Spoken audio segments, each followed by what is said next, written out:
What if every major mistake you've made in life or business? It wasn't because you were lazy or unmotivated, but because you were only thinking one move ahead. Most people live reactively. They chase quick wins, jump from job to job, and call it ambition. But the most powerful people in the world, they think like chess grandmasters. They don't ask, what should I do next? They ask, if I do this, what happens 5 moves from now? That's exactly what Patrick Bet-David teaches in Your Next 5 Moves. Today, you're going to learn how to turn chaos into clarity and how to think like a strategist, not a follower. The average person plans their week. Winners plan their next 5 years. Most people treat life like a game of checkers, moving quickly, reacting quickly, and being obvious. But business, leadership, impact, they're played on a chessboard. In Your Next 5 Moves, Patrick Bet-David reveals a system that shows you exactly how to map out your next decisions with military precision. This isn't just about hustle or motivation, it's about strategy. Because if you don't know your next 5 moves, someone else will plan them for you. And here's the truth, most people don't lose because they're outworked, they lose because they're outplanned.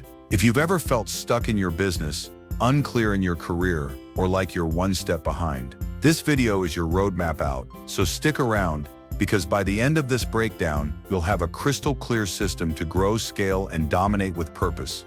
And if this kind of content resonates with you, hit subscribe now, because we've got more videos coming that break down the exact mindsets top performers use. Move 1, know yourself. Before you build a strategy, you need to understand the player behind the moves. That's why Patrick Bet-David starts with the hardest question of all. Who are you really? Most people skip this step.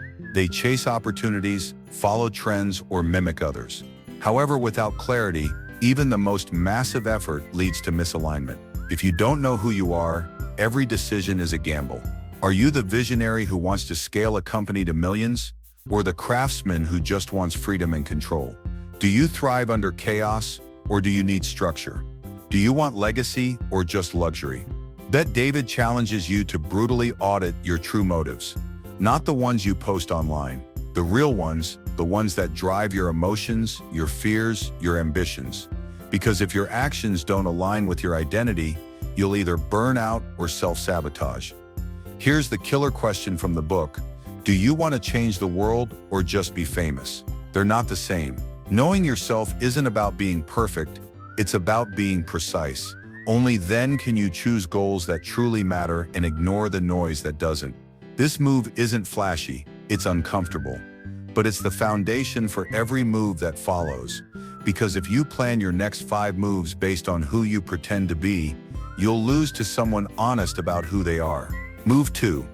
Reason clearly. Once you understand who you are, the next step in sharpening your thinking is to refine how you think. Most people make decisions based on emotions, fear, excitement, insecurity, and ego. Then they justify those decisions with logic after the fact. But high-level players, they flip the script. Clear thinking beats loud emotions, every time. Patrick Bet-David explains that your ability to reason determines the quality of your life. Because every bad business deal, toxic relationship, or missed opportunity started with clouded judgment. So how do you start reasoning like a strategist? You ask the hard questions before you act.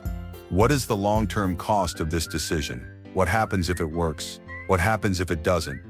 Am I being driven by emotion or strategy? Who benefits from this move, really? Bet-David compares it to playing chess at a world-class level. You don't just move a piece and hope for the best. You think if I do this, they'll do that. Which opens this, which closes that. That kind of mental simulation is what separates good from great. This doesn't mean you become robotic. It means you learn to pause and process. The real flex in today's reactive world, clarity. Clarity cuts through noise, trends, and pressure.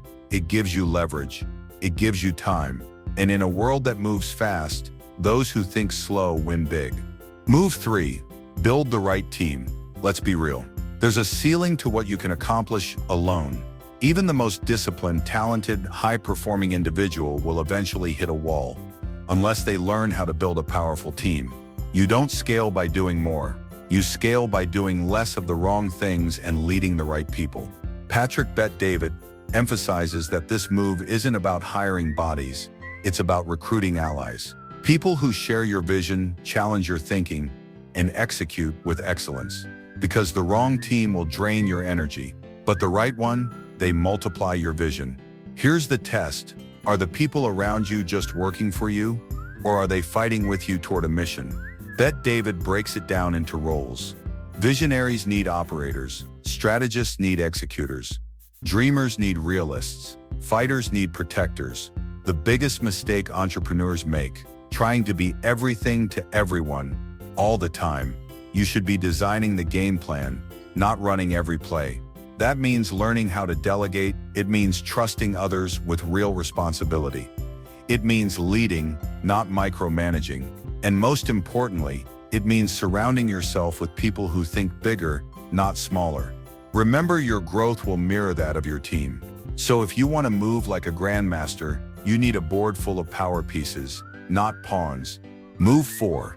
Strategize to scale. Most people build their lives in businesses to survive. But if you want to play at the highest level, you need to build to scale. Patrick Bet David draws a hard line between two types of thinkers. Operators who stay busy and stuck in the daily grind. Strategists who design systems to grow beyond themselves. You don't win by doing more. You win by thinking bigger and building smarter. Let's say you run a coffee shop. Most people think, how can I serve more customers today? A strategist thinks, how do I create a system that runs without me? And then scale it to 20 more locations. This move is about replacing hustle with leverage. Ask yourself, what processes can be automated? What roles can be delegated? What bottlenecks am I tolerating? What would this look like if it were 10x bigger? Strategizing to scale also means choosing the right battles. Not everything urgent is important, and not everything that feels productive is moving you forward. You'll need to let go of control. You'll need to fire yourself from roles you've mastered, and you'll need to start thinking in systems, not tasks.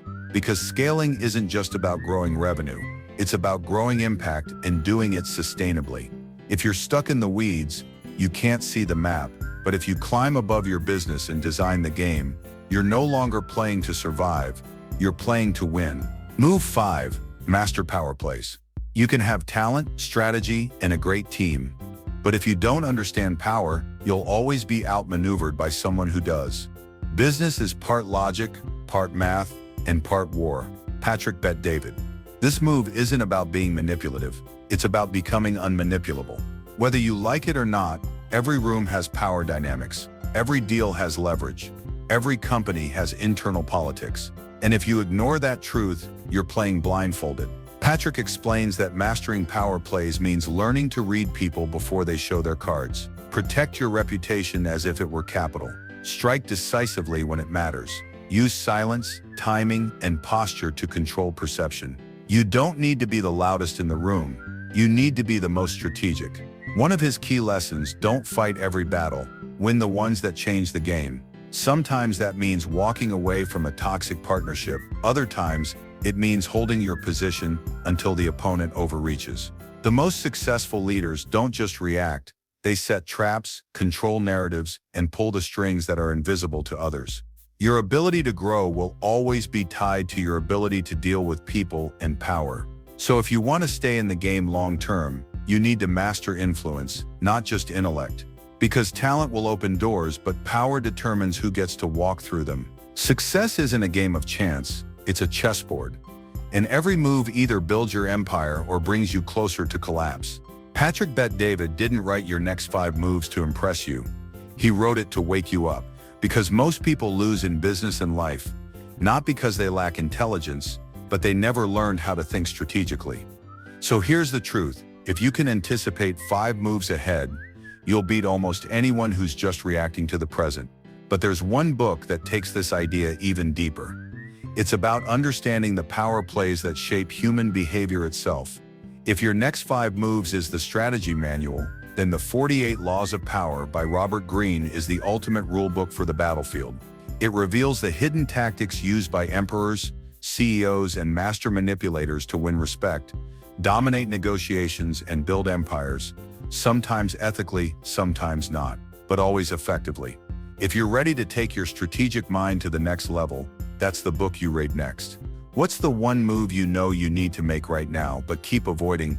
Let us know in the comments. I'll be reading. And if this video sparks something in you, hit that subscribe button. Because next week we're diving into another mind-expanding book that could change the way you lead, think, and live. Until then, think 5 moves ahead and play to win.